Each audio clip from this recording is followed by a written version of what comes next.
السلام علیکم to all, دس از ثنا احمد۔ امید ہے آپ سب لوگ خیریت سے ہوں گے۔ الحمدللہ آپ لوگ کی دعاؤں سے میں بھی خیریت کے ساتھ اور ایک اور نئے بلاگ کے ساتھ حاضر خدمت ہوں۔ جی ہاں ناظرین، بلاگ کے آغاز سے پہلے حسب معمول تمام تعریف اللہ تعالیٰ کے لیے جو مالک سارے جہاں والوں کا، روزی جزا کا مالک، ہم تیری ہی عبادت کرتے ہیں اور تجھ سے ہی پناہ، تجھ سے ہی مدد چاہتے ہیں۔ ہم کو سیدھا راستہ چلا، راستہ ان کا جن پر تو نے انعام کیا، نہ کہ ان کا جن پر غضب ہوا، اور نہ بہکے ہوں کا۔ الہی قبول فرما، آمین ثم آمین۔ یہ ایک چھوٹی سی لیکن بہت ہی بابرکت دعا بھی ہے، اور ہمیں اس میں آمین کہنا لازمی ہے، کیونکہ ہم اللہ تعالیٰ ہماری اس آمین کو فرشتوں کی آمین کے ساتھ ملا دیتے ہیں، تو پھر یہ دعا کیوں نہیں قبول ہوگی جس دعا میں فرشتے بھی آمین کہہ رہے ہیں۔ تو ناظرین و حاضرین، اپنی ڈیلی ولاگنگ کا سلسلہ بدستور آگے بڑھاتے ہوئے میں آج آپ لوگوں کو یہ بات بتانا چاہوں گی کہ آج جو میں ولاگ بنا رہی ہوں وہ بہت سی فرمائش پر لوگوں کی حضرت آدم علیہ السلام کا قصہ بیان کروں گی، اور حضرت آدم علیہ السلام جو ساری انسانیت کے باپ ہیں، جو ہم سب کے والد ہیں، اور سب سے پہلے پیغمبر بھی۔ جی ہاں، یہ نام ہے اس بزرگ ہستی کا جو زمین پر زندگی کی ابتدا کے متعلق بے شمار اول قول عقائد و نظریات کے چنگل سے ہمیں چھڑاتا ہے، اور باطل اور فاسد مفروضوں کے جال میں پھنسنے سے روکتا ہے۔ حضرت آدم علیہ السلام جو ہیں وہ پوری انسانیت کے باپ ہیں، اور حضرت بی بی حوا ہم سب کی ماں ہے۔ یہاں یہ بات قابل غور ہے کہ تخلیق آدم کی ابتدا کیسے اور کیوں کر ہوئی۔ یہیں سے ایک مومن کو یقین حاصل ہوتا ہے کہ آدم ساری انسانیت کے باپ ہیں، جنہیں اللہ تعالیٰ نے اپنے دست مبارک سے، جی ہاں اللہ تعالیٰ نے اپنے ہاتھ مبارک سے بنایا، پھر اس میں اپنی روح پھونکی، اس کے بعد سے ہی زندگی کی یہ تمام سرگرمیاں وجود میں آئی ہیں۔ ارشاد باری تعالیٰ ہے، ہم نے انسان کو بہت اچھی صورت میں پیدا فرمایا، پھر رفتہ رفتہ اس کی حالت کو بدل کر پست سے پست کر دیا، مگر جو لوگ ایمان لائے اور نیک عمل کرتے رہے ان کے لیے بہت بڑا اجر ہے۔ یہ سورۃ التین کی آیت نمبر 4 سے 6 تک کا ترجمہ ہے۔ آپ بھی قرآن میں کھول کر ترجمے کے ساتھ اس کو پڑھ سکتے ہیں۔ تخلیق آدم کی ابتدا۔ سورۃ البقرہ کی 30ویں آیت میں رب تعالیٰ بتاتے ہیں کہ اس نے فرشتوں کو اس بات کی خبر دی کہ وہ زمین پر آدم کو اپنا خلیفہ بنا رہے ہیں۔ آدم کو اپنا خلیفہ بنا رہے ہیں، تو فرشتے یہ سمجھے کہ یہ خلیفہ زمین پر فتنہ فساد برپا کر دے گا، اور اس لیے انہوں نے حقیقت حال کے دریافت کرنے کے لیے بارگاہ الہی سے عرض کی، بارگاہ الہی میں عرض کی، یعنی اللہ تعالیٰ سے عرض کی کہ اے رب، تو زمین میں ایسے شخص کو خلیفہ بنانا چاہتا ہے جو خرابیاں کرے اور کشت و خون کا کرتا پھرے۔ ہم تیری تعریف کے ساتھ تیری تسبیح و تقدیس کرتے رہتے ہیں۔ تو اللہ نے جواب دیا، ان کے اس جواب کے اس میں اللہ تعالیٰ نے ارشاد فرمایا کہ میں وہ باتیں جانتا ہوں جو تم نہیں جانتے۔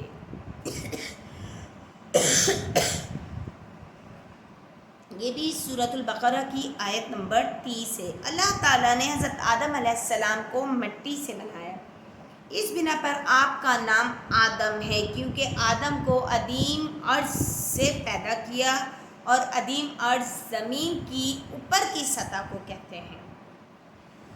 نبی کریم کا ارشاد ہے کہ اللہ تعالیٰ نے حضرت آدم علیہ السلام کو مٹی کی ایسی مٹھی سے بنایا جس کو زمین کی سب سطحوں سے لیا گیا تھا، اس لیے ہر جگہ کی مٹی استعمال کی گئی۔ ہر جگہ کی مٹی کے اعتبار سے اولاد آدم میں سے کوئی سفید ہے، کوئی کالا ہے، کسی کی رنگت سانولی ہے، کوئی درمیانے قد کا ہے، کوئی خبیث ہے تو کوئی پاک فطرت کا حامل ہے، کوئی نرم ہے تو کوئی سخت مزاج ہے، تو یہ اور کوئی درمیانی طبیعت کا ہے۔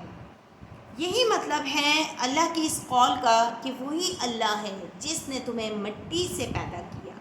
سورۃ المومن کی آیت نمبر 67 میں موجود ہے یہ ترجمہ۔ پھر اللہ تعالیٰ نے حضرت آدم علیہ السلام کا وجود اور صورت بنا کر اس میں روح پھونک ڈالی، اپنی روح پھونک ڈالی، اور حضرت آدم علیہ السلام ایک جیتے جاگتے انسان بن گئے۔ اور اسی طریقے سے جب حضرت آدم علیہ السلام کو بنایا گیا تھا تو وہ دن تھا جمعۃ المبارک۔ اب جمعے کی فضیلت بھی یہاں آ جاتی ہے کہ جمعے کا دن کتنا خاص معتبر دن ہے، کتنی زیادہ فضیلت و ببرکات ہیں اس دن میں۔ اس کا اندازہ ہم اس بات سے لگاتے ہیں کہ اللہ تعالیٰ نے حضرت آدم علیہ السلام کو بروز جمعہ بنایا، اور ایک حدیث کا مفہوم ہے کہ جمعے کا دن تمام دنوں کا سردار اور اللہ تعالیٰ کے نزدیک عید الفطر اور عید الاضحیٰ کے دن سے بھی زیادہ عزت والا دن ہے۔ سبحان اللہ۔ جی ہاں ناظرین و حاضرین، اور آج ہمیں جمعۃ المبارک کی کوئی فضیلت، کوئی برکات ہماری زندگی میں شامل نہیں ہے، کیونکہ وہ ہم نے اپنے پیدا کردہ حالات کی وجہ سے اس جمعے کی فضیلت کو کہیں نہ کہیں کھو دیا ہے۔ آپ دیکھیے پہلے جمعے کے دن کتنا بابرکت ہوتا تھا، اور کتنی فضائل و برکات، اور کتنی اس میں اللہ تعالیٰ کے حمد و ثنا، نبی پاک صلی اللہ علیہ وسلم پر درود و سلام بھیجنا، اور اس جمعے کی کچھ خاص ہی، ہر جمعے کی کوئی خاص ہی بات ہوتی ہے۔ آپ دیکھیں جیسے جمعرات کی مغرب اسٹارٹ ہوتی ہے تو جمعہ لگ جاتا ہے، اور پھر ایک الگ ہی ماحول پیدا ہو جاتا ہے ہمارے گھروں میں بھی، مسجدوں میں بھی۔ مسجدوں سے درود پاک کی صدائیں بلند ہونی شروع ہو جاتی ہیں، اور گھروں میں بھی لوگ درود پاک پڑھتے ہیں، اور زیادہ سے زیادہ قرآن پاک کی تلاوت کرتے ہیں، اور بہت ساری نوافل بھی جمعرات سے شروع کرتے ہیں، مغرب سے، اور جمعے کو اختتام پذیر کرتے ہیں۔ تو یہاں جمعے کی فضیلت بیان کرتی ہوں کہ ایک تو جمعے کا دن تمام دنوں کا سردار ہے، اور اس کی 5 خوبیاں ہیں۔ جی ہاں جمعے کے دن کی 5 خوبیاں ہیں۔ اب اسی دن آدم علیہ السلام پیدا ہوئے، اسی دن وہ جنت سے زمین پر اتارے گئے تھے۔ جی ہاں وہ دن بھی جمعے کا ہی دن تھا۔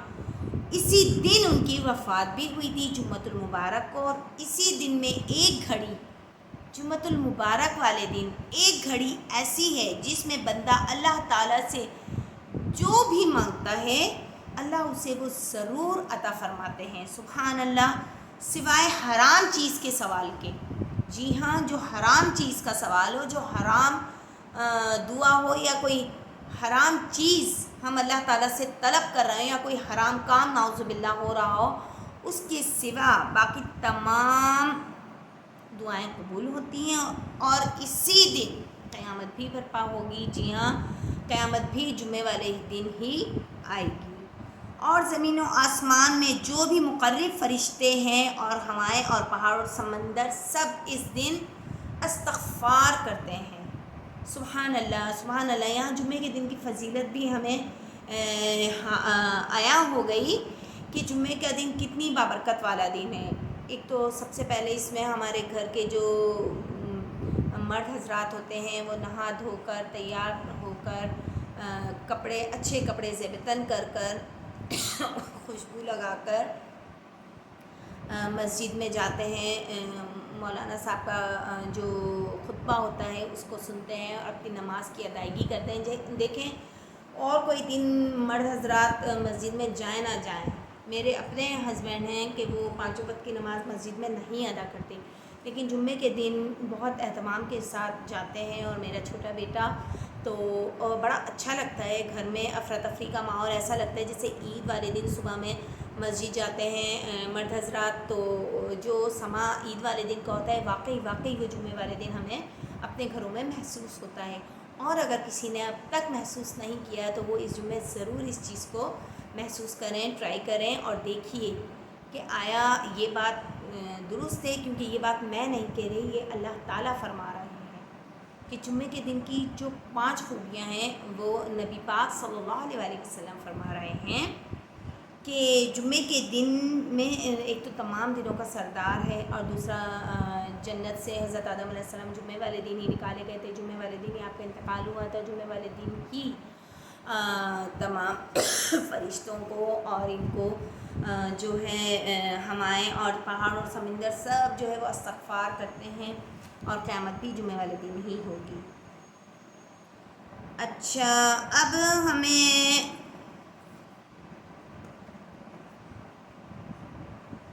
اسی طریقے سے ہم اپنے اس بلاگ کو آگے بڑھاتی ہوں میں، اور آگے بیان کرتی ہوں کہ جب اللہ تعالیٰ نے آدم علیہ السلام میں روح کو داخل کرنا چاہا تو روح ان کے سر سے داخل ہوئی، جس سے آپ کو چھینک آئی۔ فرشتوں نے کہا الحمدللہ کہیے، تو آپ نے الحمدللہ کہا۔ اللہ نے اس کے جواب میں یرحمک اللہ، اللہ تعالیٰ نے کیا پڑھا؟ یرحمک اللہ، یعنی اللہ کا آپ پر رحم، یا اللہ آپ پر رحم کرے کہا۔ پھر روح آپ کی آنکھوں میں داخل ہوئی تو آپ کو جنت کے پھل نظر آئے، جب پیٹ میں داخل ہوئی تو بھوک جاگ اٹھی، اور ابھی پیروں میں روح پہنچی نہ تھی کہ جنت کے میووں کی طرف لپکنا چاہا۔ اسی بات کو اللہ تعالیٰ نے ان الفاظ میں بیان کیا ہے کہ انسان کچھ ایسا جلد باز ہے کہ گویا جلد بازی ہی سے بنایا گیا ہے۔ یہ سورۃ الانبیاء کی آیت نمبر 37 میں یہ جو ترجمہ موجود ہے، آپ سرچ کر سکتے ہیں، آپ اس کو پڑھ سکتے ہیں۔ اب حضرت آدم علیہ السلام کو اسماء کی تعلیم، اسماء یعنی اللہ تعالیٰ کے ناموں کی تعلیم۔ آدم علیہ السلام کی تخلیق کی تکمیل کے بعد اللہ تعالیٰ نے آپ کو سب نام سکھلائے، ارشاد ہے، اور اس نے آدم کو ہر چیز کے نام سکھلائے۔ سورۃ البقرہ کی آیت نمبر 31 ہے یہ۔ اور دراصل یہ فرشتوں کا حضرت آدم علیہ السلام کو کی اس فضیلت کی تفصیل بتانے کا آغاز تھا، جس کو اس سے پہلے اجمل جو میں جانتا ہوں وہ تم نہیں جانتے۔ جیسے کہ میں نے شروع میں بتایا تھا کہ جب اللہ تعالیٰ نے فرشتوں کو بتایا کہ میں آدم کی تخلیق کر رہا ہوں اور اپنا خلیفہ بنا کر بھیج رہا ہوں دنیا میں، تو تمام فرشتوں نے کہا کہ آپ جیسے دنیا میں فتنہ و فساد برپا ہو جائے گا، ہاں، تو اللہ تعالیٰ نے فرشتوں کو کہا کہ جو علم میں جانتا ہوں وہ تم نہیں جانتے۔ تو یہاں وہی باتیں چنانچہ اللہ تعالیٰ نے فرشتوں کو آدم علیہ السلام کی وہ فضیلت بتلائی جو ان کے علم میں نہ تھی، کہ اللہ اپنے خلیفہ کو وہ علوم و فنون عنایت کرے گا جن سے فرشتے آگاہ نہیں تھے، اور اللہ کی اس مخلوق میں اس کی قدرت کی عظمت کا ظہور ہوگا، اور یہ قدرت کے علم کا پہلو ہے جس کو اللہ نے قرآن میں متعدد مقامات پر بیان فرمایا کہ انسان کی اولین فضیلت اور بزرگی اس کا علم کی صفت ہے۔ اور چنانچہ فرمایا اے محمد صلی اللہ علیہ وآلہ وسلم، اپنے پروردگار کے نام سے پڑھو جس نے عالم کو، دنیا کو پیدا کیا، جس نے انسان کو خون کی پٹکی سے بنایا۔ پڑھو، اور تمہارا پروردگار بڑا کریم ہے جس نے قلم کے ذریعے انسان کو لکھنا پڑھنا سکھایا اور انسان کو وہ باتیں سکھائیں جس کو اس کا علم نہیں تھا۔ یہ سورۃ العلق ہے۔ اقرا، سب سے پہلے وہی بھی اقرا نازل ہوئی تھی کہ پڑھ اپنے رب کے نام سے، حضور پاک صلی اللہ علیہ وسلم پر، کہ جس نے تجھے پیدا کیا، جس نے انسان کو خون کی پھٹکی سے پیدا کیا۔ پڑھو، اور تمہارا پروردگار بڑا کریم ہے جس نے قلم کے ذریعے انسان کو علم سکھایا اور پڑھنا لکھنا سکھایا، اور اس بات کا علم دیا جس کو وہ حاصل نہیں تھا۔ اور فرمایا بے شک اللہ سے تو اس کے بندوں میں وہی ڈرتے ہیں جو علم والے ہیں۔ تو یہاں علم کی فضیلت بھی بیان کر دی گئی ہے کہ بے شک اللہ تعالیٰ نے انسان کو اشرف المخلوقات علم کی بنیاد پر ہی بنایا ہے۔ دیکھیں انسان کو جو اشرف المخلوقات، تمام مخلوقات میں سب سے اعلیٰ جو اعلیٰ اور رتبہ عطا فرمایا ہے، اعلیٰ درجہ عطا فرمایا ہے، وہ انسان کو علم کی بنیاد پر عطا فرمایا ہے۔ تو یہاں علم کی فضیلت بھی ہم سب پر عیاں ہو جاتی ہے۔ اور یہ بھی کہا ہے اللہ تعالیٰ نے، کہو قل ربی زدنی علما، کہ کہو اے اللہ میرے علم میں اضافہ فرما۔ سورہ طٰ کی آیت نمبر 114 میں ہے یہ۔ تو اسی طرح اللہ تعالیٰ نے ان کی ضرورت و فضیلت کو متعدد جگہوں پر قرآن پاک میں بیان فرمایا ہے، اور انسان کا، فرشتوں کا علم محدود ہے جبکہ انسان کا علم وسیع ہے۔ چنانچہ حضرت آدم علیہ السلام ہر چیز کے نام کو جانتے تھے جبکہ فرشتوں کو ہر چیز کے نام نہیں آتے تھے، بلکہ انہوں نے تو خود یہ کہہ کر اپنے علم کے محدود ہونے کا اقرار کیا کہ اے اللہ تو پاک ہے۔ یہ فرشتے کہہ رہے ہیں اللہ تعالیٰ سے کہ اے اللہ تو پاک ہے، جتنا علم تو نے ہمیں بخشا ہے اس کے سوا ہمیں کچھ معلوم نہیں۔ سورۃ البقرہ کی آیت نمبر 32 میں موجود ہے یہ۔ پھر ہم دیکھتے ہیں کہ یہ آیات قدرت خداوندی میں غور و فکر کر کے اس نتیجے تک پہنچنے کی ترغیب دیتی ہیں کہ اللہ ایک ہے، اور اللہ نے صرف اور صرف انسان سے یہ خطاب فرمایا، اور لوگوں تمہارا معبود خدائے واحد ہے، اس بڑے مہربان اور رحم والے کے سوا کوئی عبادت کے لائق نہیں۔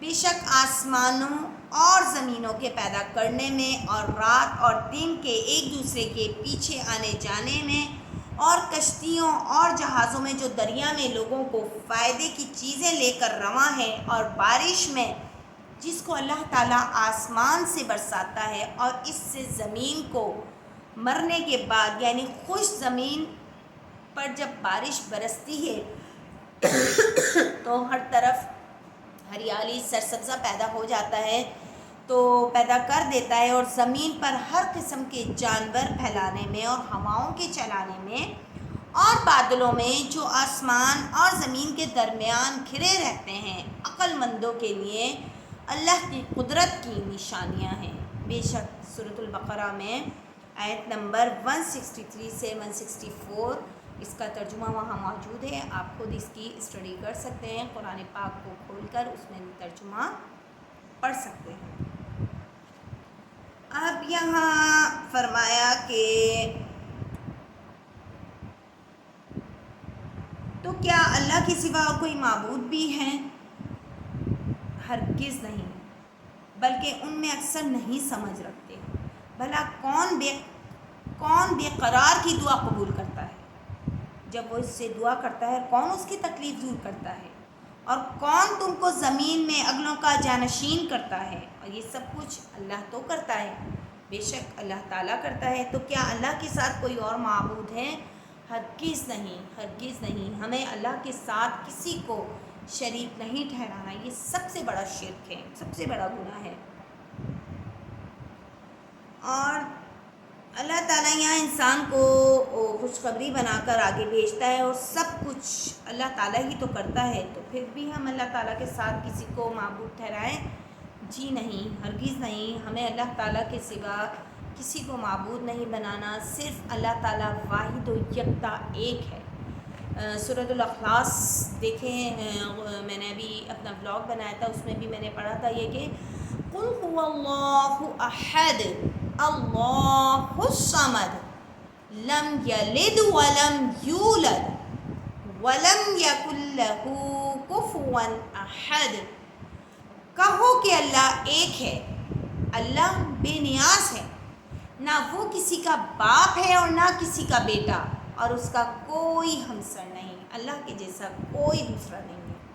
بے شک ہمیں اس چیز پر پکا یقین عقیدہ ہے، اور الحمدللہ ہم سب مسلمان ہیں، اسی وجہ سے ہم مسلمان کہلانے کے زمرے میں آتے ہیں کہ ہم اس بات کی گواہی دیتے ہیں کہ اللہ تعالیٰ ایک ہے، وہ وحدہ لا شریک ہے، اس کا کوئی شریک نہیں ہے، محمد صلی اللہ علیہ وآلہ وسلم اللہ کے بندے اور اس کے رسول ہیں۔ اب یہاں یہ بات قابل غور ہے کہ اللہ تعالیٰ نے انسان کو اشرف المخلوقات علم کی بنیاد پر بنایا، اور اللہ تعالیٰ نے حضرت آدم علیہ السلام کو اسماء کی یعنی وہ ناموں کی تعلیم دینے کے ساتھ گہرا اور مضبوط تعلق بھی اللہ تعالیٰ سے قائم ہوا۔ یہ اس امانت کو ظاہر کرتا ہے جو اللہ تعالیٰ نے حضرت آدم علیہ السلام کے سپرد کی۔ اللہ تعالیٰ نے حضرت آدم علیہ السلام کو معمولی سے معمولی چیز سے لے کر بڑی سے بڑی چیز تک کے بارے میں بتلایا، ان کا نام بتایا۔ تو یہاں ایک دفعہ کا ذکر میں بتاتی ہوں کہ ایک دفعہ حضرت ابن عباس رضی اللہ عنہ کے پاس ایک شخص بیٹھا ہوا تھا کہ لوگوں نے برتنوں اور چابک کے ناموں کا ذکر کیا، تو انہوں نے فرمایا کہ اللہ نے آدم کو سب چیزوں کے نام تعلیم کیے تھے۔ ایسا یہ قول و قتادہ سے بھی مروی ہے کہ آدم علیہ السلام کو ان چیزوں کے نام تعلیم کیے گئے جن سے فرشتے ناواقف تھے۔ مطلب اللہ نے ہر چیز کا نام لے کر بتایا اور ہر شے کی منفعت کو اس کی جنس کی طرف موڑ دیا۔ اچھا، جب اللہ تعالیٰ نے حضرت آدم علیہ السلام کو تمام چیزوں کے نام جو اللہ تعالیٰ بتانا چاہتے تھے اللہ تعالیٰ نے وہ بتا دیے، تو پھر آپ کو فرشتوں کے سامنے پیش کیا گیا اور کہا کہ اگر تم جانتے ہو تو مجھے ان چیزوں کے نام تو بتلاؤ۔ فرشتے نہ بتلا سکے اور بول اٹھے، تو پاک ہے اور جتنا علم تو نے ہمیں بخشا ہے ہم اس کے سوا کچھ نہیں جانتے، بے شک تو دانا اور حکمت والا ہے۔ یہ بھی میں نے اوپر ذکر کیا ہے۔ تو اسی طریقے سے اس پر اللہ تعالیٰ نے آدم علیہ السلام کو یہ حکم دیا کہ اے آدم، تم ان فرشتوں کو ان چیزوں کے نام بتاؤ۔ جب انہوں نے ان چیزوں کے نام بتانا شروع کر دیے تو فرشتوں سے فرمایا، کیوں میں نے تم سے نہیں کہا تھا کہ میں آسمان اور زمین کی سب پوشیدہ باتوں کو جانتا ہوں، اور جو تم ظاہر کرتے ہو اور جو تم چھپاتے ہو میں وہ جانتا ہوں۔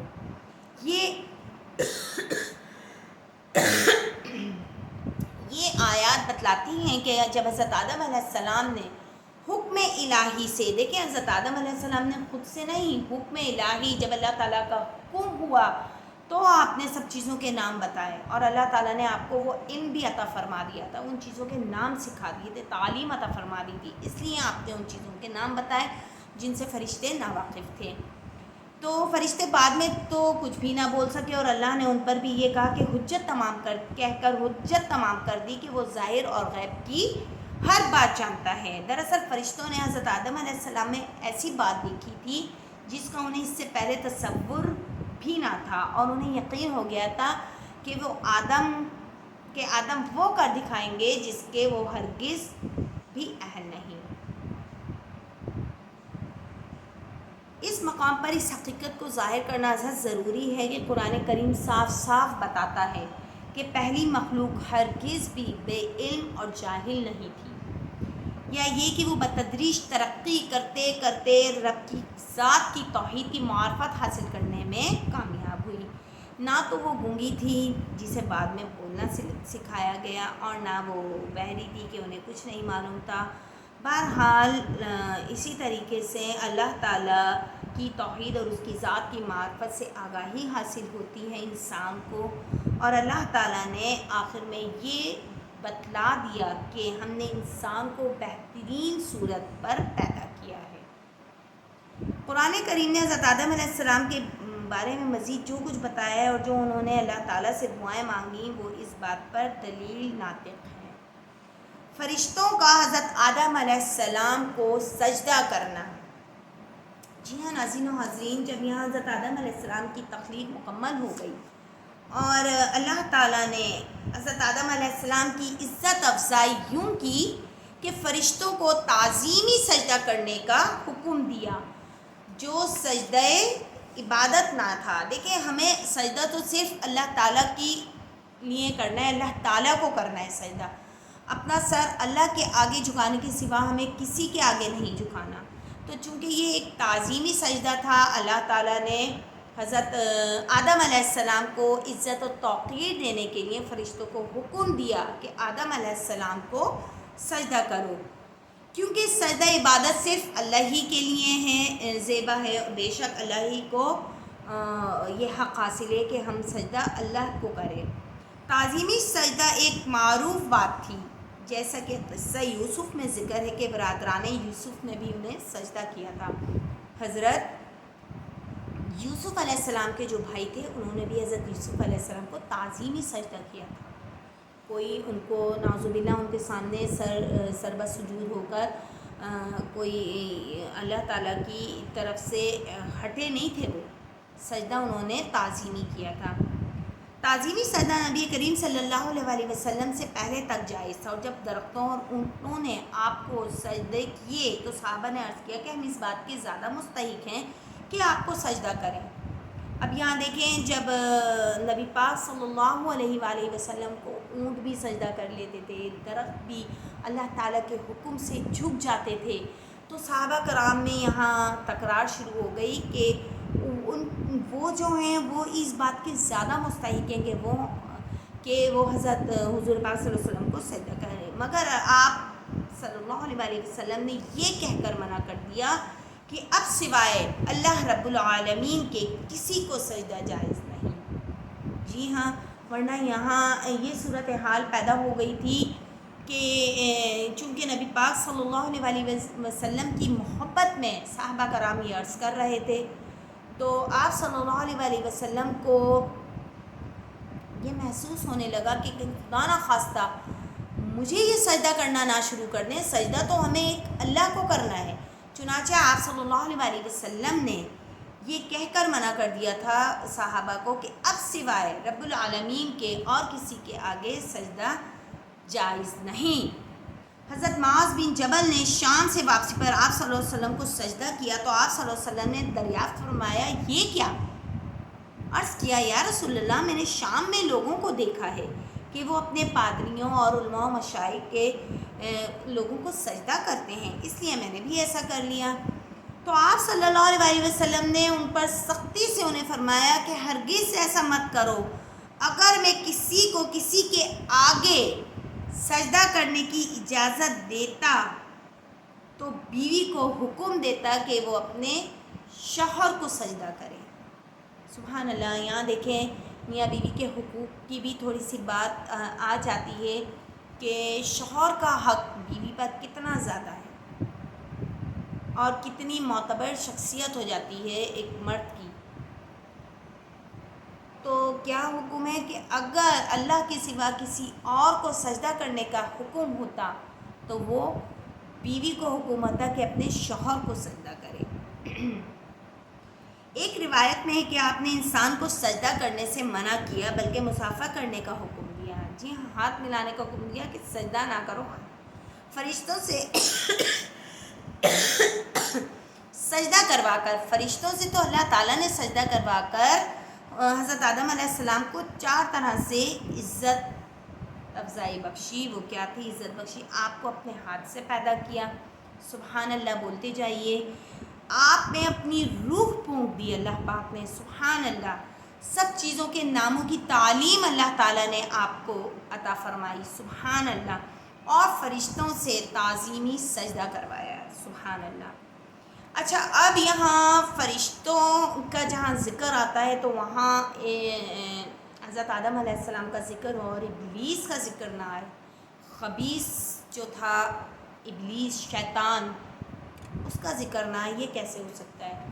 یہاں یہ قصہ ہی اس سے مرکوز ہے کہ جب تمام فرشتوں کو حکم دیا گیا کہ آدم کو سجدہ کرو، یہ کس کا حکم تھا؟ اللہ تعالیٰ کا حکم تھا۔ تو سوائے ابلیس کے تمام فرشتوں نے سجدہ کیا ہے۔ ابلیس اللہ تعالیٰ کا وہ سب سے معتبر فرشتہ تھا جس نے سب سے زیادہ عبادت کی تھی اللہ تعالیٰ کی، سب سے زیادہ رکوع و سجود کیے تھے اللہ کے سامنے۔ لیکن جب یہ حکم اس نے سنا کہ حضرت آدم علیہ السلام کو سجدہ کرو تو وہ ڈھٹائی پر اتر آیا۔ اس نے کہا، اس نے صاف منع کر دیا، اس نے کہا کہ میں تو سجدہ نہیں کروں گا کیونکہ میں طاقتور ہوں، اس سے میں زیادہ طاقتور ہوں، میں تو آگ سے بنا ہوں اور یہ تو مٹی سے بنے، میں اس مٹی کو سجدہ کیوں کروں، یہ تو یوں ڈھیر ہو جاتی ہے، آگ زیادہ پاورفل ہوتی ہے۔ تو اچھا، اسے ابلیس کو اللہ تعالیٰ کا یہ حکم پسند نہیں آیا، بلکہ جب سے اللہ تعالیٰ نے حضرت آدم علیہ السلام کو بنایا تھا تو وہ ان سے کتراتا پھرتا تھا اور نظر رکھے ہوئے، تاکہ ایک حدیث میں ہے کہ جب اللہ تعالیٰ نے حضرت آدم علیہ السلام کو بنا لیا تو جب تک چاہا انہیں چھوڑے رکھا۔ جی ہاں، ان میں اللہ تعالیٰ نے روح نہیں پھونکی تھی، خالی ان کا ایک باڈی، ان کا جسم بنا کے اللہ تعالیٰ نے چھوڑ دیا تھا۔ ادھر ابلیس ان کے گرد چکر لگاتا رہتا تھا۔ جب اس نے دیکھا کہ آدم تو اندر سے کھوکھلے ہیں تو سمجھ گیا، کھوکھلے مطلب ان میں نہ تو جان ہے، نہ وہ ہل جل سکتے ہیں، نہ کچھ ہے، تو وہ سمجھ گیا کہ اس مخلوق کے اپنے اوپر ضبط نہ رہے گا۔ پھر ابلیس نے سجدہ کرنے سے بھی انکار کیا اور اللہ کی کھلی نافرمانی کر کے کافروں میں شمار ہونے لگا، اور اپنے اس عمل کی دلیل پیش کرتے ہوئے کہنے لگا، میں ایسا نہیں ہوں کہ انسان کو جس کو تو نے کھنکھناتے سڑے ہوئے گارے سے بنایا ہے سجدہ کرو۔ یہ کون کہہ رہا ہے؟ یہ ابلیس کہہ رہا ہے، اور دعویٰ کر دیا کہ میں آدم سے بہتر ہوں، نعوذ باللہ۔ کہا میں آدم سے بہتر ہوں، مجھے تو آگ سے پیدا کیا گیا ہے اور یہ تو مٹی سے بنایا ہے۔ سورۃ الاعراف میں آیت نمبر 12 میں یہ ذکر موجود ہے، آپ قرآن پاک کو کھول کر اس کے ترجمے میں جا سکتے ہیں۔ یہاں میں سورت کا اور آیت کا حوالہ اس لیے دیتی ہوں کہ ناظرین و حاضرین کہ میں خود جب آپ کو یہ باتیں بتا رہی ہوتی ہوں، دیکھ کر، پڑھ کر، سن کر، تو میں بالکل اپنی بات کو ایتھینٹک طریقے سے پیش کرنا چاہتی ہوں۔ میں کوئی بات کو اپنی طرف سے اضافی طور پر کر کے یا اس میں کمی بیشی کر کے نہیں پیش کرنا چاہتی، تو اسی لیے میں آپ کو قرآن و حدیث کا حوالہ بھی دیتی ہوں، اور میں آپ کو اس آیت کا جب ترجمہ بتاتی ہوں تو میں آپ کو اشارہ بھی دے دیتی ہوں کہ آپ اپنا قرآن پاک کھول کر اس آیت کا ترجمہ پڑھ سکتے ہیں، تو وہاں بھی آپ کو کچھ اور باتیں بھی مینشن ہو جائیں گی۔ اچھا، نافرمانی اور اس سرکشی کے جوش میں ابلیس یہ بات بھول گیا کہ آگ اور مٹی تو دونوں اللہ کی مخلوق ہیں، اور اللہ ہی نے بنایا ہے، آگ کو بھی تو اللہ ہی نے بنایا ہے اور مٹی کو بھی، تو کسی کو کسی پر فضیلت نہیں، افضل تو صرف اللہ ہے جس رتبہ، اور اللہ چاہے جسے رتبہ بخشے۔ لیکن نافرمانی نفس کے آگے چیزوں کو آراستہ کر کے دکھاتی ہے، اور یہ اسے بھلا دیتی ہے کہ سب سے بہتر شے اللہ کی فرما برداری ہے۔ بے شک ہمیں اللہ کی فرما برداری کرنی ہے، نہ کہ نافرمان لوگوں میں اپنا شمار کروانا ہے۔ شیطان نے قیاس کر کے خود کو بہتر سمجھا، شیطان نے اپنے طور سے یہ بہتر سمجھا کہ وہ خود زیادہ افضل ہے۔ یہ پہلا شخص تھا جس نے قیاس کیا۔ یہ قیاس ہی تو ہے جس کی بنا پر چاند، سورج، ستارے پوجے جا رہے ہیں۔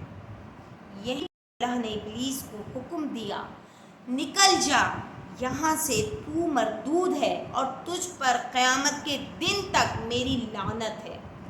یہ سورۃ الصاد میں آیت نمبر 77 سے 78 تک کی میں نے آپ کو ترجمہ بھی یہ بتایا کہ نکل جا یہاں سے، مردود ہے تو، اور تجھ پر قیامت کے دن میری لعنت ہے، قیامت کے دن تک میری لعنت ہے۔ اللہ اکبر۔ یہاں دیکھیں اللہ تعالیٰ نے ابلیس کو ایک تو جنت سے نکال دیا، اور پھر اس کو زندگی بھر کے لیے جب تک قیامت برپا نہیں ہوگی اللہ تعالیٰ کی لعنت اس پر برستی رہے گی، اللہ تعالیٰ اس پر برساتے رہیں گے اپنی لعنت۔ اور حضرت آدم علیہ السلام کو یہ حکم دیا کہ تم اور تمہاری بیوی بہشت میں رہو اور جہاں سے چاہو جو کھاؤ، مگر اس درخت کے پاس نہ جانا ورنہ گناہ گار ہو جاؤ گے۔ یہ بھی سورۃ الاعراف کی آیت نمبر 19 میں موجود ہے۔ اور ابلیس سے بھی بچنے کا حکم دیا، اے آدم یہ ابلیس تمہارا اور تمہاری بیوی کا کھلا دشمن ہے، اور یہ کہیں تم کو جنت سے نہ نکلوا دے، پھر تم کو تکلیف میں پڑ جاؤ، اور پھر تم کوئی تکلیف میں پڑ جاؤ۔ یہ اللہ تعالیٰ فرما رہے ہیں حضرت آدم علیہ السلام سے، یہاں تم کو یہ سہولت ہے کہ نہ بھوکے اور نہ ننگے، نہ پیاسے اور نہ دھوپ میں۔ یہاں دیکھیں اللہ تعالیٰ نے حضرت آدم علیہ السلام کو کتنی ہر چیز کی فراوانی دے دی، جنت میں رہیں، جہاں ان کی بیوی حوا علیہ السلام جہاں سے جو چاہے کھائیں پئیں، آرام سے اپنی زندگی گزاریں، لیکن ایک درخت کی طرف اللہ تعالیٰ نے اشارہ کر دیا تھا کہ اس کا پھل نہ کھانا ورنہ تمہارا شمار گناہ گار میں ہو جائے گا، اور ابلیس سے بچنا، وہ تمہارا اور تمہاری بیوی کا دشمن ہے۔ اللہ تعالیٰ نے یہاں یہ بات بھی مینشن کر دی تھی، مگر آگے دیکھتے ہیں کیا ہوتا ہے۔ یہ قصہ آگے کچھ اس طریقے سے ہے کہ حضرت آدم علیہ السلام کو خلافت کی ذمہ داری سونپ کر شیطان سے ہوشیار رہنے کا حکم دیا، جس نے انسان کو یہ کہہ کر گمراہ کرنے کی قسم کھائی تھی، تیری عزت کی قسم، جب شیطان کو جنت سے اللہ تعالیٰ نے نکال دیا اور اس پر زندگی بھر کے لیے اپنی لعنت وقف کر دی، تو اس نے کیا کہا اللہ تعالیٰ سے کہ تیری عزت کی قسم میں ان سب کو بہکاتا رہوں گا۔ ان سب، یہ سورہ صاد کی آیت نمبر 92 ہے۔ تو اس کا ترجمہ یہاں میں نے مینشن کیا کہ وہ کس کو بہکائے گا؟ ہم انسانوں کو وہ بہکاتا رہے گا۔ اور یہ کہا مجھے تو نے ملعون کیا ہے، میں بھی تیرے سیدھے رستے پر ان کو گمراہ کرنے کے لیے بیٹھوں گا، پھر ان کے آگے سے، پیچھے سے، دائیں سے، بائیں سے، غرض ہر طرف سے آؤں گا۔ بے شک یہ خبیث شیطان آتا ہے ہمیں ہر طریقے سے، دیکھیے آپ اپنے آپ کو آپ آزمائیں، ہمیں دائیں سے، بائیں سے، آگے سے، پیچھے سے ہم پر وار کرتا ہے، اور ان کی راہ ماروں گا، اور ان میں سے اکثر کو شکر گزار نہیں پائے گا۔ وہ اللہ تعالیٰ کو بھی چیلنج کر رہا ہے کہ تم نے تو مجھے ملعون کر دیا، ٹھیک ہے، اور میں بھی تیرے سیدھے رستے پر جو لوگ ہیں ان کو گمراہ کرنے کے لیے بیٹھوں گا، اور ان کو ہر طریقے سے ان پر وار کروں گا۔ شیطانی وار ہوتا ہے نا، دیکھیں ہم نعوذ باللہ، یہاں یہ بات میں مینشن کروں گی، یہاں یہ بات کی تھوڑی سی وضاحت پیش کروں گی کہ جو یہ شیطان ہے اس نے اللہ تعالیٰ سے قسم کھا لی کہ اے اللہ تعالیٰ ٹھیک ہے، رہتی دنیا تک تو مجھے زندہ رکھ، میں پھر دیکھ تیرے بندوں کو کیسے بہکاؤں گا۔ اور اللہ تعالیٰ نے بھی کہا اس سے کہ جو میرا نیک بندہ ہوگا، جو میرا فرما بردار ہوگا، وہ تیرے بہکاوے میں نہیں آئے گا۔ یہاں الحمدللہ ہمیں کہنا چاہیے کہ واقعی اگر ہم دیکھیں، نماز جیسے ہی اذان کی آواز آتی ہے، مسلمان اٹھ کر نماز کی جانب گامزن ہو جاتے ہیں۔ کچھ مسلمان ایسے بھی ہیں جو اذان سن کر بھی گھر میں بیٹھے رہتے ہیں، جانے کی توفیق نہیں کرتے، یا گھر میں نماز پڑھنے کی توفیق نہیں کرتے، تو وہ شیطان کا عمل جاری ہے، وہ اپنا کام بڑی خاموشی سے، بڑی خوش اسلوبی سے کر رہا ہے۔ ناظرین و حاضرین، جو میرے ولاگ دیکھنے والے بہن بھائی ہیں، جو اس بات کو سمجھ رہے ہیں، تو دیکھیں شیطان، اللہ تعالیٰ نے شیطان کو قسم دی تھی کہ تو میرے بندے کو نہیں بہکائے گا، اور اس نے بھی اللہ تعالیٰ کو اس کی عزت کی قسم دی کہ میں تیرے بندوں کو بہکاؤں گا اور ان کو سیدھی راہ سے ہٹاؤں گا، غلط راہ پر لے کے جاؤں گا، میں ان پر وار کروں گا، دائیں سے، بائیں سے، آگے سے، پیچھے سے، ہر جگہ سے وار کروں گا۔ تو ناظرین و حاضرین، یہاں اس نے جب اللہ تعالیٰ کو چیلنج کر دیا ہے، تو اب ہمیں کیا کرنا ہے؟ ہمیں ایز اے مسلم، الحمدللہ ہم مسلمان ہیں، اللہ تعالیٰ نے ہمیں مسلمان گھرانے میں پیدا کیا ہے، تو ہمیں اللہ تعالیٰ کی عزت کی قسم، اللہ تعالیٰ کی حمد و ثنا کرتے ہوئے ہمیں یہ بات کہنی چاہیے کہ ہم شیطان کے ہر وار سے اللہ پاک ہمیں محفوظ رکھے، آمین۔ ہمیں ہر اس شیطانی آنکھ سے، شیطانی افعال سے، شیطانی امور سے اللہ پاک ہمیں باز رکھے، کیونکہ شیطان تو اپنا کام کر جاتا ہے، شیطان بڑا ہی خبیث ہے، اس کو تو یہ لقب ملا ہے خبیث کا، مردود کا۔ قرآن کریم میں جگہ جگہ اللہ نے ارشاد فرمایا ہے اے خبیث یا اے مردود، شیطان کو مخاطب کر کے۔ تو اس کو جب اللہ تعالیٰ نے ان القاب سے بولا ہے شیطان کو، تو اس پر اللہ کی کتنی مار، کتنی پھٹکار ہے اللہ تعالیٰ کی طرف سے اس پر۔ تو یہاں یہ بات قابل غور ہے کہ اس نے بھی اللہ کو چیلنج کیا کہ میں تیرے بندے کو بہکاؤں گا، وہ میرے بہکاوے میں آئے گا، اور ایسا ہی ہوا۔ جی ہاں ناظرین و حاضرین، حضرت آدم علیہ السلام، جو اللہ تعالیٰ کے حکم سے اللہ تعالیٰ نے ان کو تمام شخصیات میں، تمام مخلوقات میں معتبر بنایا، تعظیمی سجدہ کرنے کا ان پر حکم دیا تھا فرشتوں کو، لیکن شیطان خبیث نے یہاں بھی ان کو بہکا دیا۔ اب اس نے کیا کیا؟ حضرت آدم علیہ السلام کا جنت میں داخل ہونا اور پھر وہاں سے نکلنا، وہ سب کیسے ہوا؟ اب حضرت آدم علیہ السلام کو اللہ تعالیٰ نے کہاں بھیج دیا؟ جنت میں، جہاں وہ جنت کی نعمتوں سے لطف اندوز ہو رہے تھے، اپنے بیوی کے ساتھ جہاں چاہتے وہاں رہتے، جو کھاتے، جو دل چاہتا وہ کھاتے، جو جی چاہتا وہ پیتے تھے۔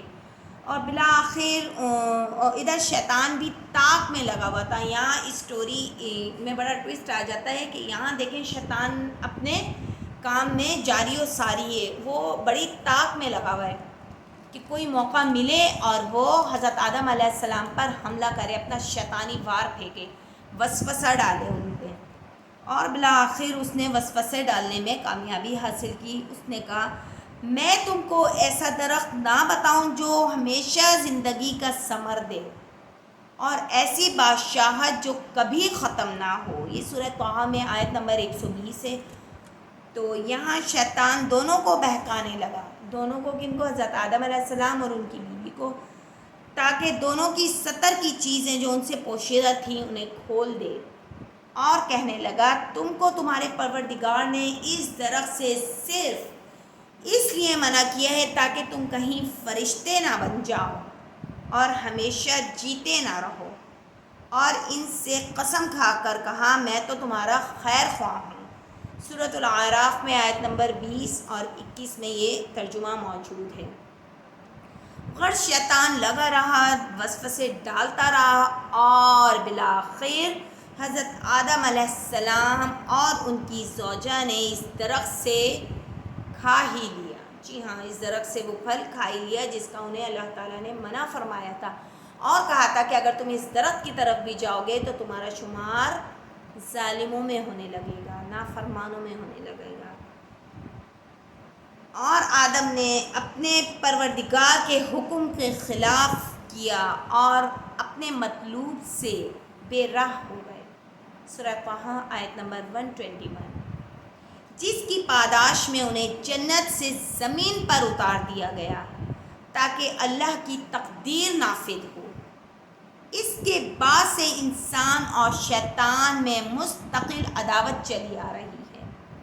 اللہ انسانوں میں سے سچوں اور جھوٹوں کو، اہل ایمان اور منافقوں کو جانتا ہے. مقصد یہ تھا کہ زمین آباد ہو اور آدم خلیفہ بنے. جی ہاں، ایک دفعہ خالد حذا نے حسن بصری سے پوچھا اے ابو سعید، آدم کو آسمان کے لیے پیدا کیا گیا تھا یا زمین کے لیے؟ انہوں نے کہا زمین کے لیے، اس لیے ان کا اس درخت سے کھانا تقدیر میں ضروری تھا. یہ طبقات ابن سعد کتاب ہے، اس میں موجود ہوگا، آپ پڑھ سکتے ہیں. اور غرض حضرت آدم علیہ السلام اور ابلیس دونوں کو زمین پر اتار دیا گیا اور ہر ایک کے ساتھ اللہ کی مشیت اور ارادے کو جوڑ دیا گیا.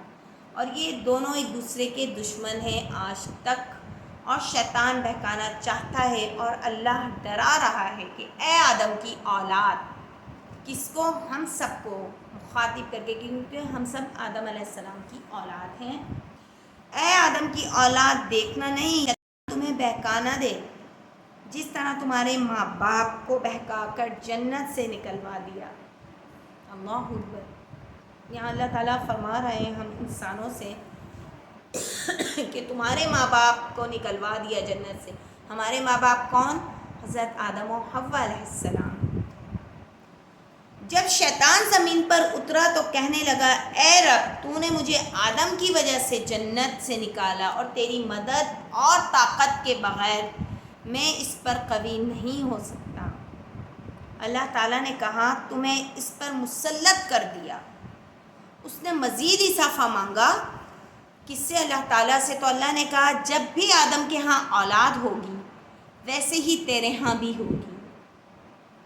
شیطان کو اللہ تعالیٰ کہہ رہا ہے یہ باتیں، اور اس نے مزید اضافہ مانگا کہ مجھ میں اور اضافہ کیا جائے. تو اللہ نے کہا ان کے سینے تیرے ٹھکانے ہیں، تو ان میں خون کی طرح دوڑے گا. اس نے مزید اضافہ مانگا کہ مجھ میں اور وسعت دی جائے، مجھے اور ترقی دی جائے. تو اللہ نے کہا میں ان پر اپنے گھوڑوں اور پیادوں سے چڑھ دوڑ اور ان کے مال اور اولاد میں شریک ہونا. بے شک آج شیطان یہ تمام کام کر رہا ہے. یہ سب وہ اللہ تعالیٰ سے اپنے لیے اضافے مانگتا رہا. کیوں؟ دنیا میں، اب تو وہ دنیا میں بھیج دیا گیا تھا. ایک ابلیس ہی تھا، ایک تھا فقط وہ. تو اللہ تعالیٰ نے اس کو بھی وہی بولا کہ میں آدم جیسے آدم کے ہاں اولاد ہوگی نا، اسی طریقے سے تجھے بھی میں اولاد دیتا رہوں گا، جو چیز آدم کے ساتھ ہوگی وہ تیرے یہاں بھی ہوتی رہے گی۔ لیکن اس نے مزید اور اضافہ مانگا، اللہ تعالیٰ اس کو اضافے پہ اضافے دیتے گئے۔ آدم نے کہا اے اللہ، تو نے شیطان کو لمبی مہلت دی اور اسے مجھ پر مسلط کیا، اور میں تیری مدد کے بغیر اس سے نہیں بچ سکتا۔ تو اللہ نے اب حضرت آدم علیہ السلام کی باری آئی، وہاں اوپر شیطان کی باری تھی جو اللہ تعالیٰ سے مزید مدد مانگ رہا تھا، مزید اپنے آپ کو وسعت دینا چاہ رہا تھا، مزید اپنے آپ کو پاورفل بنانا چاہ رہا تھا۔ یہاں پھر حضرت آدم علیہ السلام نے بھی بولا کہ ٹھیک ہے، جب آپ نے شیطان کو اتنی وسعت دی ہے تو پھر میرے لیے کیا ہے؟ تو اللہ تعالیٰ نے کہا جب بھی تیرے ہاں اولاد ہوگی میں اس کی حفاظت پر ایک فرشتہ مقرر کر دوں گا۔ سبحان اللہ۔ ناظرین و حاضرین، یہاں سنتے جائیے کہ اللہ تعالیٰ کتنا بزرگ و برتر ہے، بالاتر ہے اللہ پاک۔ پروردگار حضرت آدم علیہ السلام سے فرما رہے ہیں کہ میں جب تیرے ہاں اولاد ہوگی تو میں اس کی حفاظت پر ایک فرشتے کو مقرر کر دوں گا۔ سبحان اللہ۔ جو اس کے برے ساتھی یعنی شیطان سے حفاظت کرے گا۔ اللہ اکبر۔ اللہ تعالیٰ کو ہماری اتنی فکر۔ آدم علیہ السلام نے مزید اضافہ مانگا تو اللہ نے کہا ایک نیکی کے بدلے 10 کا اجر ملے گا، اور اس میں اور بھی اضافہ کروں گا، اور ایک برائی کے بدلے ایک ہی گناہ ملے گا، اور میں اسے بھی کسی نہ کسی بہانے مٹا دوں گا۔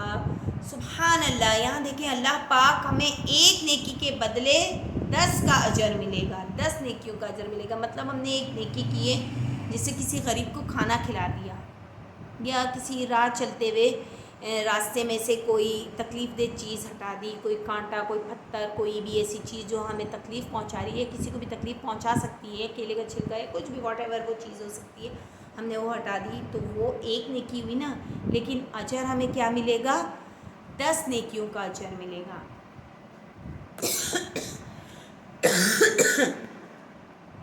پھر اللہ تعالیٰ بول رہے ہیں اور اگر کوئی ایک تم برائی کرو گے تو اس کا ایک ہی کا گناہ ملے گا، تمہیں ایک برائی کا ہی گناہ ملے گا، ایک ہی درجے کا لکھا جائے گا، اور اگر ہو سکا تو اللہ تعالیٰ وہ بھی مٹا دے گا۔ سبحان اللہ۔ اللہ تعالیٰ کتنا ہم پر مہربان ہے۔ اور آدم نے مزید اضافہ مانگا تو فرمایا اے میرے بندوں، جو اپنی جانوں پر زیادتی کر بیٹھے ہو، اللہ کی رحمت سے نا امید مت ہو، وہ تمہارے سب گناہ معاف کر دے گا۔ حضرت آدم علیہ السلام نے مزید اضافہ مانگا تو اللہ نے کہا جب تک اولاد آدم زندہ رہے گی میں اس کو توبہ کرنے سے نہ روکوں گا۔ سبحان اللہ۔ آج یہاں دیکھیے الحمدللہ، واقعی ہم اگر کوئی گناہ کرتے ہیں تو اللہ تعالیٰ سے فوراً استغفار پڑھتے ہیں، اللہ تعالیٰ سے فوراً توبہ کرتے ہیں، اللہ تعالیٰ سے توبہ کی تسبیحات بیان کرنا شروع کر دیتے ہیں، پڑھنا شروع کر دیتے ہیں، اور اللہ تعالیٰ ہماری اس توبہ کو قبول بھی فرماتے ہیں۔ تو یہاں حضرت آدم علیہ السلام نے پھر مزید اضافہ مانگا تو اللہ نے کہا میں بخش دوں گا اور مجھے کوئی پرواہ نہیں۔ اس پر آدم علیہ السلام نے کہا بس شیطان انسان پر بہت مسلط ہو، مگر اللہ کی رحمت و مغفرت کا دروازہ بھی بہت کشادہ اور آسان ہے، اور انسان شیطان سے دھوکہ کھانے کی وجہ سے شکست کھا جاتا ہے، پر استغفار کر کے اس پر غالب آ جاتا ہے۔ سبحان اللہ، سبحان اللہ۔ یہاں دیکھیے بے شک شیطان ہم پر مسلط ہو گیا، ہم پر حاوی ہو گیا، لیکن جب ہم توبہ کر لیتے ہیں کوئی بھی گناہ کرنے کے بعد تو اللہ کی رحمت و مغفرت ہم پر ظاہر ہو جاتی ہے اور ہم پھر شیطان پر غالب آ جاتے ہیں۔ سبحان اللہ۔ اچھا، یہاں ہمیں حضرت آدم علیہ السلام کے جنت سے نکالے جانے کے قصے کو ہر وقت یاد بھی رکھنا چاہیے، اور اس مقصد کے لیے ان تمام باتوں کو بھی مد نظر رکھنا چاہیے کہ جنت سے نکالے جانے کی ذمہ داری کس پر ہے؟ حضرت آدم علیہ السلام کو جنت سے جو نکالا گیا تھا اس کی ذمہ داری کس پر آتی ہے؟ انسان کی فطرت و طبیعت اور شیطان کا اس پر مسلط ہونا۔ اچھا، جنت سے نکالے جانے کی ذمہ داری عوام میں تو یہی مشہور ہے کہ حضرت آدم علیہ السلام نے حوا کے کہنے پر اس شجرے ممنوعہ سے کھایا تھا۔ اس مفروضے کی بنا پر بعض لوگوں نے یہ نظریہ ایجاد کیا کہ عورت ہر برائی کی جڑ ہے۔ یہ تو ایک عام فکرہ ہے، ہر ایک مرد سے کے منہ سے آپ کو یہ بات سننے کو ملے گی۔ پھر قرآن ہی سے استدلال کر کے اپنے مفروضہ نظریے کے نتائج کو حوا کے سر ڈالنے کی کوشش کرتے ہیں، حالانکہ قرآن کے حقائق اس کے برخلاف ہیں۔ قرآن میں نگاہ تدبر ڈالی جائے تو یہ بات سامنے آئے گی کہ اللہ تعالیٰ نے شجرہ ممنوعہ سے کھانے کا حکم دونوں کو یکساں دیا تھا، اس لیے معصیت و اطاعت کے تناظر میں دونوں کی ذمہ داری اور جواب دہی یکساں ہے۔ مثلاً فرمایا تھا تم دونوں اس درخت کے قریب مت جانا ورنہ گناہ گار بن جاؤ گے۔ تم دونوں تو میاں اور بیوی دونوں، حضرت آدم اور حضرت حوا علیہ السلام دونوں کو مخاطب کیا گیا ہے، تو یہاں ہم یہ نہیں کہہ سکتے۔ سورۃ الاعراف میں ہے کہ جب شیطان نے قسمیں دے دے کر تیار کیا کہ ایسی کوئی بات نہیں، تم دونوں اس درخت سے کھا لو، کچھ نہیں ہوتا، تو شیطان نے بہکاوے میں آ کر اس درخت سے کھایا۔ شیطان کے بہکاوے میں آ کر اس درخت سے کھایا دونوں نے کھایا تھا، دونوں اس کے برابر کے شریک ہیں۔ پھر اس صورت میں اللہ تعالیٰ یہ بھی فرماتا کہ اے اولاد آدم، شیطان کے دھوکے میں نہ آنا کہ تمہیں اس طرح نہ بہکائے جس طرح تمہارے ماں باپ کو بہکا کر جنت سے نکلوا دیا۔ سورۃ الاعراف آیت نمبر 27۔ اور سورۃ طٰہٰ میں ہے کہ ہم نے کہا اے آدم، یہ شیطان تمہارا اور تمہاری بیوی کا دشمن ہے، خیال رکھنا کہ یہ تمہیں جنت سے نکلوا نہ دے۔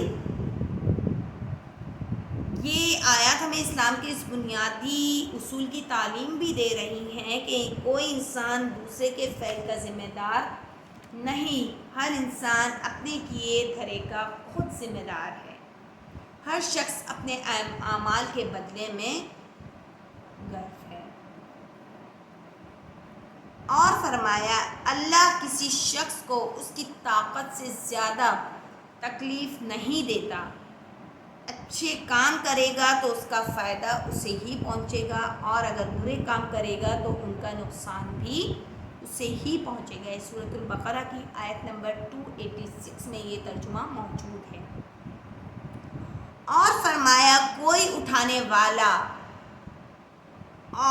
دوسرے کا بوجھ نہ اٹھائے گا، اور کوئی بوجھ میں دبا ہوا اپنا بوجھ ہٹانے کو کسی کو بلائے تو کوئی اس میں سے کچھ نہ اٹھائے گا، اگرچہ قرابت دار ہی ہو، چاہے وہ کوئی آپ کا رشتہ دار ہی کیوں نہ ہو، کوئی کسی کا بوجھ نہیں اٹھائے گا۔ یوم آخرت دیکھیے گا، یوم آخرت کا اللہ تعالیٰ نے یہاں ذکر کر دیا ہے کہ کوئی کسی کا بوجھ نہیں اٹھائے گا، کوئی ماں باپ کی طرف نہیں دیکھے گا، کوئی بھائی بہن کی طرف نہیں دیکھے گا، کوئی بیوی شوہر کی طرف نہیں دیکھے گی، کوئی ماں باپ اولاد کی طرف نہیں دیکھیں گے، وہ تو الگ ہی نفسا نفسی کا وقت ہوگا، ہر ایک اپنے اعمال کا خود ذمہ دار ہوگا۔ تو جو نیک کام کرے گا مرد ہو یا عورت، اور وہ صاحب ایمان بھی ہوگا، تو ایسے لوگ جنت میں داخل ہوں گے اور ان کی تل برابر بھی حق تلفی نہ ہوگی۔ سورۃ النساء میں آیت نمبر 124 میں یہ بات موجود ہے۔ تو یہاں ایک بات اور دوسرا اہم نقطہ یہ بھی ہے کہ جس طرح مسئولیت اور ذمہ داری میں بھی مرد اور عورت میں فرق نہیں، اس طرح تابع اور متبوع اور آمر و مامور میں بھی کوئی فرق نہیں، لہذا جتنا ذمہ دار کسی گناہ کے کام کا حکم دینے والا ہوگا اتنا ہی ذمہ دار کرنے والا بھی ہوگا۔ قرآن کریم میں صاف مذکور ہے، اور شیطان کے قدموں پر نہ چلو، وہ تمہارا کھلا دشمن ہے، وہ تمہیں برائی اور بے حیائی سے کے کام کرنے کو کہتا ہے، اور یہ بھی کہ اللہ کی نسبت ایسی باتیں کہو جن کا تمہیں علم نہیں، اور جب ان لوگوں سے کہا جاتا ہے کہ جو اللہ تعالیٰ نے کتاب نازل فرمائی ہے اس کی پیروی کرو، تو کہتے ہیں نہیں، بلکہ ہم تو اس چیز کی پیروی کریں گے جس پر ہم نے اپنے باپ دادوں کو پایا۔ بھلا اگرچہ ان کے باپ دادا نہ کچھ سمجھتے ہوں، کچھ سمجھتے نہ ہوں اور نہ سیدھے راستے پر ہوں، تب بھی وہ ان کی پیروی کیے جائیں گے۔ سورۃ البقرہ کی آیت نمبر 168 170 تک ہے یہ ترجمہ۔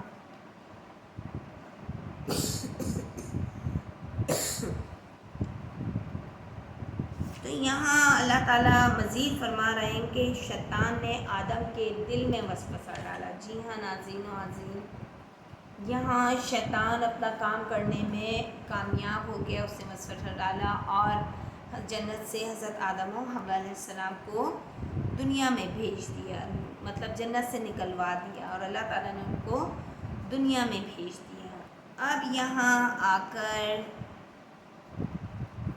جو بات شروع ہوتی ہے وہ یہ ہے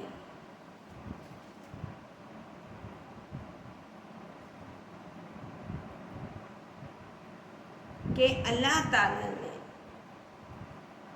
کہ قصہ آدم کے ایک نہایت اہم پہلو کی طرف اشارہ کرنا بھی باقی ہے، اور وہ یہ ہے کہ وہ شیطان کا بندگی کا لبادہ اتار کر اللہ کے آگے کرنا، تکبر کرنا اور بڑی بے باکی کے ساتھ گفتگو کرنا ہے۔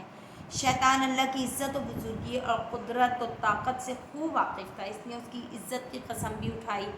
وہ جانتا تھا کہ سب کام اس کے قبضے میں ہیں اور اس نافرمانی کے نتیجے میں اسے سوائے عذاب کے اور کچھ نہ ملے گا، لیکن پھر بھی تکبر اور غرور نے اسے ہر حقیقت سے اندھا کر اور بہرا کر دیا۔ یہی وہ خطرناک ترین بیماری ہے جو خدا کے جھٹلانے والے ہر جبار، سرکش اور ظالم میں پائی جاتی ہے۔